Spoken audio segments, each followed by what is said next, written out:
अमिताभ जी, ये जो डेटा इस वक्त दिखाई पड़ रहा है, जो ट्रेंड है भी, चाहे वो सी वोटर का हो या फिर टाइम्स नाउ ईटीजी रिसर्च का हो, दोनों आज की तारीख में कांग्रेस पार्टी को जीतते हुए दिखा रहे हैं। और जो सी वोटर का सर्वे है वो तो 130 तक सीटें दे रहा है, यानी क्लियर मेजॉरिटी कांग्रेस पार्टी को मिल रही। आप इससे कितना सहमत है?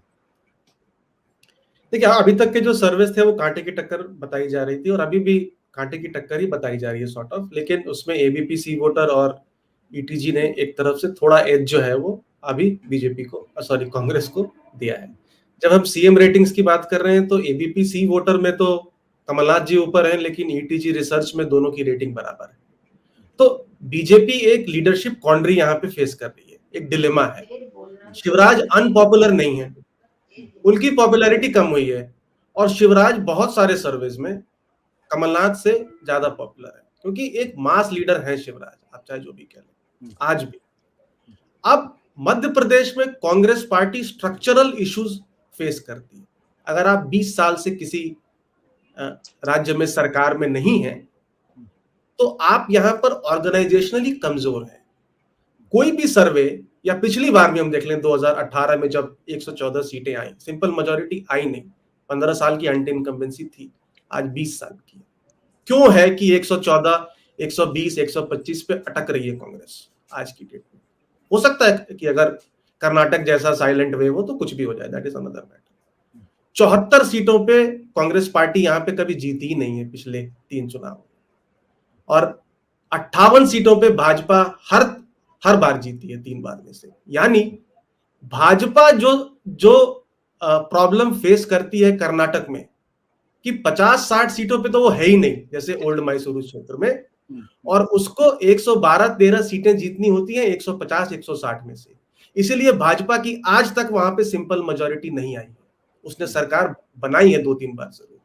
वही इशू जो है कांग्रेस के लिए यहां पर निर्णायक हो सकता है। हालांकि मिशन 66 के तहत दिग्विजय सिंह इन सीटों में गए हैं, इन सीटों के प्रति उन्होंने एक स्ट्रैटेजी बनाई है।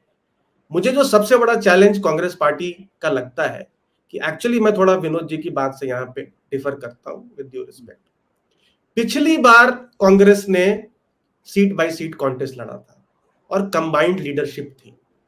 इस बार कमलनाथ जी को चेहरा बना करके कांग्रेस पार्टी इसको प्रेसिडेंशियल चुनाव लड़ना चाह रही है, क्योंकि वो देख रही है कि शिवराज की पॉपुलैरिटी कम है, कमजोर है शिवराज, तो इसको प्रेसिडेंशियल बनाया जाए। लेकिन कमलनाथ कोई मास लीडर नहीं है, सबसे पहली बात। दूसरी बात, जैसे ही आप इसको प्रेसिडेंशियल बनाते हैं, लोकल मुद्दों से, लोकल इश्यूज से आपकी जो फोकस है वो कहीं ना कहीं छटक जाती है। और एक लास्ट पॉइंट बोलूंगा, 64 सीटें यहाँ पे स्विंग सीटें हैं। स्विंग यानी भाजपा कांग्रेस, भाजपा कांग्रेस, भाजपा कांग्रेस। इसमें से 41 सीटें कांग्रेस के पास हैं और 20 सीटें भाजपा के पास है। ओबीसी वोट जो है बीजेपी का, उसमें काफी कम गैप कांग्रेस ने कर दिया था पिछली बार, 48 वर्सेस 41 था। ओबीसी वोट में अगर सेंध लगा पाती है कांग्रेस पार्टी तो जरूर वो आगे दिखेगी।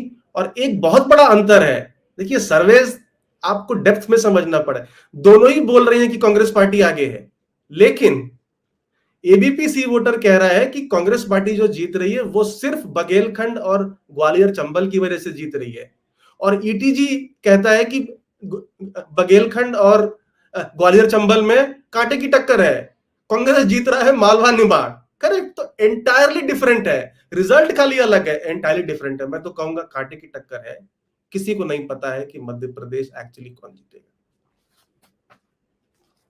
सत्य हिंदी का ऐप डाउनलोड करें गूगल प्ले स्टोर पर।